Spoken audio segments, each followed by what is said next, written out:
To adapt an old saying, the proof of the wine is in the drinking. And these 8 winemakers were out to prove that their product is top quality. Representatives from 4 Hunt Valley Vineyards, Tyrrells, Robsons, Wyndham Estate and Simon Whitlam joined winemakers from the Barossa and the Rotherglen region for the promotional tour, which was organised by Andrew Simon. We started last year just in New South Wales to try it out. It was such an incredibly successful show, we decided to take it around Australia. And next year we go in Hong Kong, Singapore, Malaysia and New Zealand. Do you believe you can crack those markets? Of course, with Australian dollars as it is, it's no problem. Our wines are very cheap overseas. And also very good?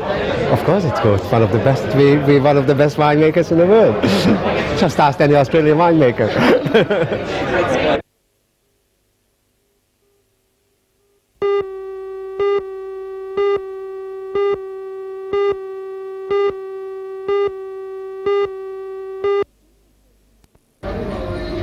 There have been reports from Sydney that meat sales are way down as a result of the beef contamination scare, but most butchers in Newcastle say it's business as usual.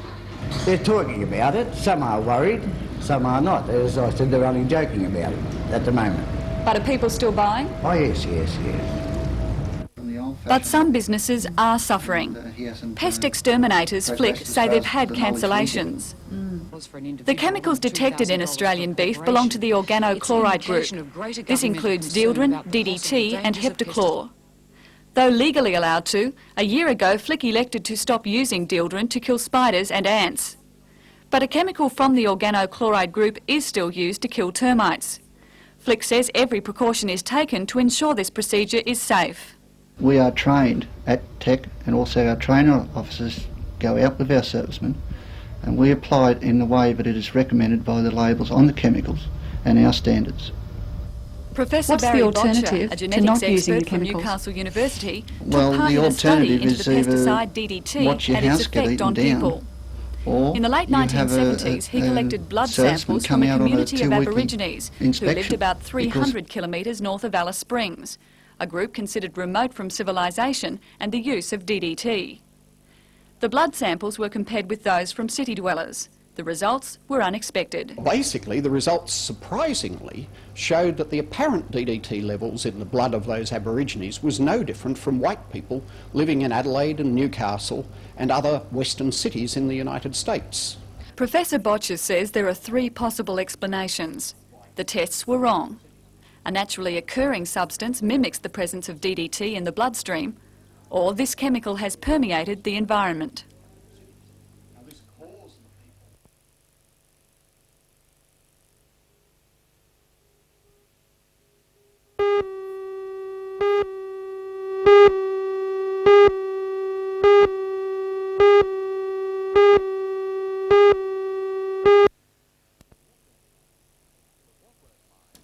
The Warkworth mine has been idle since Monday and Bayswater since 3:30 yesterday afternoon. The Bayswater stoppage follows the breakdown of lengthy negotiations into rationalisation of the operations there. The management has announced a lowering of the weekly bonus from $187 to just $78 a week, but has said it is willing to negotiate. The colliery employs 227 miners after 41 accepted voluntary early retirement. Bayswater produces 1 million tonnes a year, half going direct by conveyor to the huge new power station nearby, and the other half exported mainly to Japan. Tomorrow's meeting at Miller Park at Branxton will consider the calling of a national stoppage and a possible march and rally in Canberra. Miners Federation President John Maitland warned in Wollongong today that they might have to knock down the doors of Parliament to get the federal government to take notice of demands for a national coal marketing authority.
Alternative medicine is not new.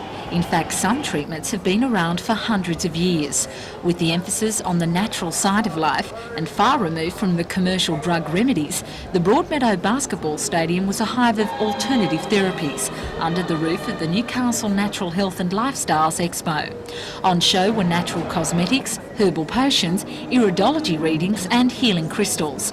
There were even a few familiar faces learning one way how to deal with tension.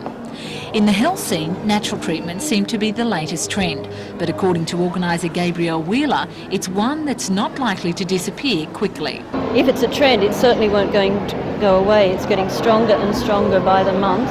The number of healthy practitioners that are growing in Newcastle, just establishing themselves here now, is growing. I think you'll find dramatically year by year. There are more. As well as the displays, which included an exhibition from Tai Chi followers, the expo offered lectures on various health-related topics, including self-awareness. Judging by today's response to the inaugural event, Gabrielle says it isn't hard to understand why so many people are beginning to look elsewhere for help. Well, healthcare is getting ever more expensive, it's getting ever more debilitating, and people simply want to be able to function. They want a greater quality of life, and they find that they can help themselves to have that quality of life, and that's what's important to them.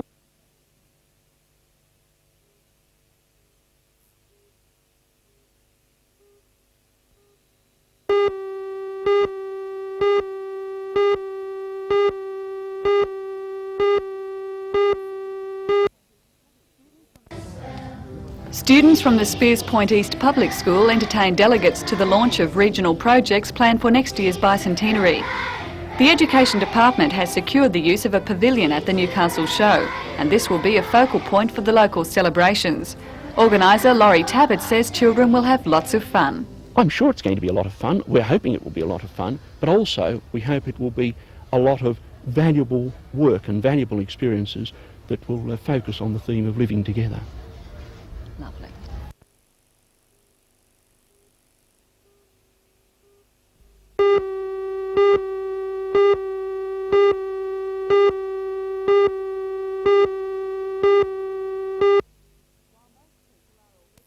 While most people are already familiar with the more spectacular festivities planned for next year, including the government's Tall Ships project and the independent First Fleet reenactment, that big birthday will also be marked at a grassroots level. Today, young pioneers from Spears Point East Public School launched the Hunter Valley's regional program of events. The Education Department says highlights include next year's Newcastle show. It will take as its theme Australia's bicentenary, and the department will occupy a pavilion for massed exhibitions involving thousands of school children.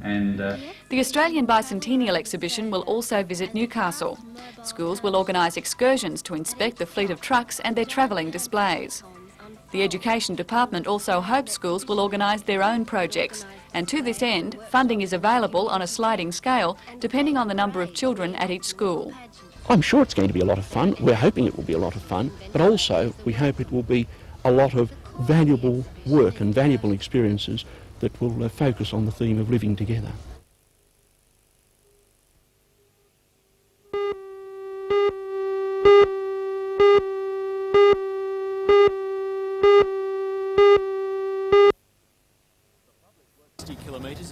The Public Works category was won by the Department of Main Roads for their stretch of the National Highway between Calgary and Somersby. This 15-kilometre stretch cost $80 million and includes the impressive twin bridges over the Mooney Mooney Creek. It stands some 16 metres higher than the deck of the Sydney Harbour Bridge. Highly commended in this category was the Electricity Commission for its water management system at the Bayswater Power Station. Highly commended in the Building and Civil Design category was Rankin and Hill for their work on the Hamilton College of TAFE, which includes the Innovative Food Technology School. The winner of the Manufacturing Facilities category is BHP. Engineers there have introduced integrated circuit technology while upgrading the performance of the No. 2 merchant mill main drives. The best engineering product was judged to be Ginninan's Tangara train, being developed for the State Rail Authority. Ginninan will build 450 rail vehicles at a project cost of $530 million. The Resources Development category was taken out by GHD Planner West Proprietary Limited for its transshipment system linking Catherine Hill Bay with the modern Port Waratah coal loader. Part of that project included using the small bulk carrier, the Wallara, to move coal to the bigger Newcastle loading facility. The winner of the Engineering Reports and Procedures category is BHP Central Research Laboratories for new in-seam techniques for coal exploration. The system detects seam discontinuity ahead of mining. Highly commended in this category was the environmental impact study produced by Gutteridge, Haskins and Davey on the controversial National Highway section between Wakefield and Minmai. These divisional winners will now be considered for the National Bicentenary Awards to be announced next February.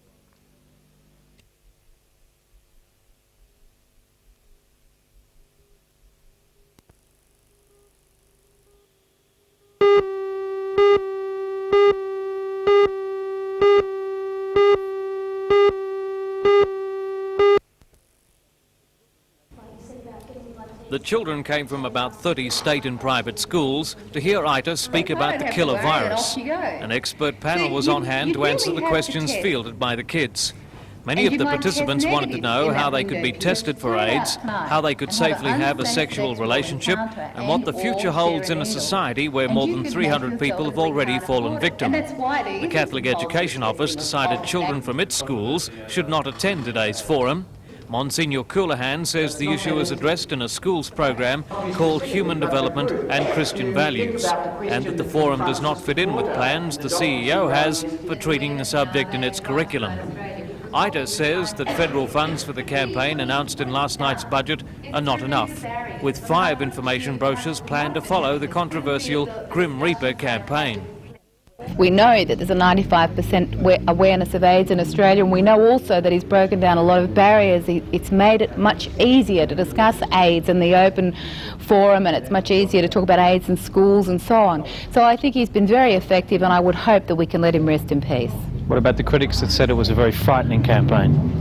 Well, the minority are always very vocal, and I think it has to be remembered AIDS is frightening. I can't think of anything more frightening than AIDS. Once you get it, you're infected for life. We should be frightened.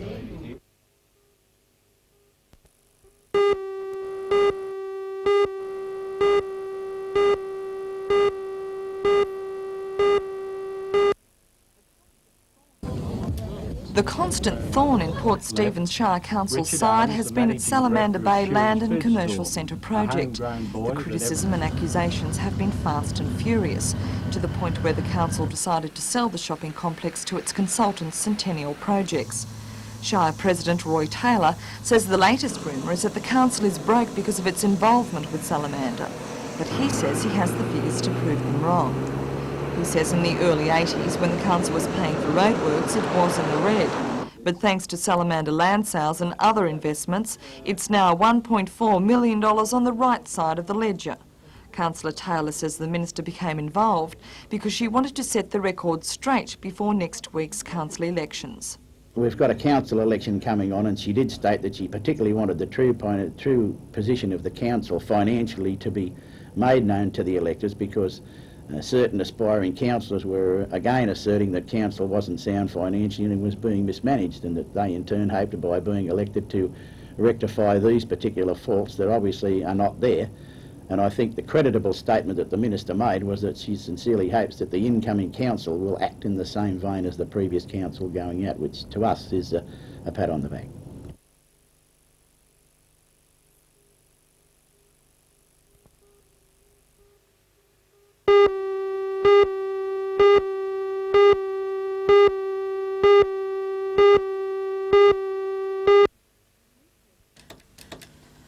Research shows that 7% of Australians have some communication disorder, and most of them are children. This week, the Australian Association of Speech and Hearing have set up an information booth at Stockland Mall, manned with experts in the field. According to speech pathologist Lisa McGlynn, there are many areas of communication disorders in children of all ages. I guess there are 4 main areas. Articulation or sound problems, those children that are hard to understand. Language problems, which are putting grammar and structuring sentences. And voice problems, which are hoarseness of voice and through vocal abuse. And fluency problems, which are things like stuttering. Throughout the week, free counselling will be available to parents who think their child may be suffering from some speech impediment, whether it be slight or severe. The campaign is a preventative one aimed at encouraging parents to begin talking to their children as early as possible to avoid any problems that may surface during school years. In the Hunter we have great waiting lists for speech therapy services. So we're trying to say, to use an analogy, you brush your teeth every day to stop cavities. Speak to your children, give them good speech and language habits, and they won't have any problems with that either. So prevention is better than cure? Yeah, exactly.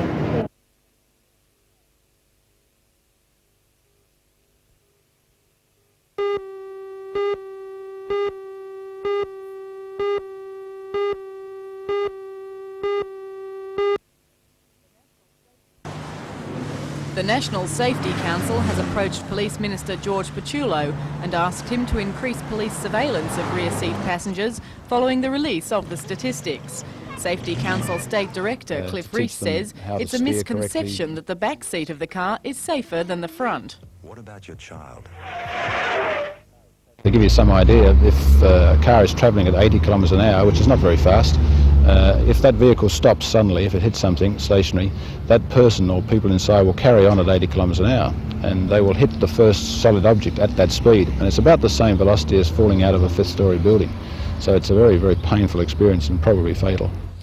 Meanwhile, the Safety Council plans to launch a statewide driver awareness and accident control course early in November, following the success of a pilot program conducted in Newcastle. The program has involved both individuals and industry employees and has reduced the number of some company car accidents by up to 60%.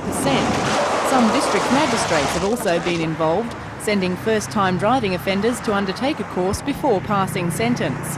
This may soon be formalised across the state.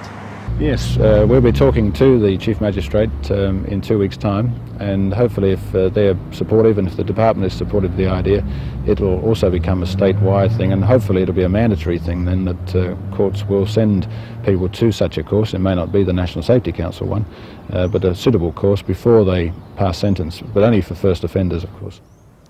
That's fine, great, thanks very much.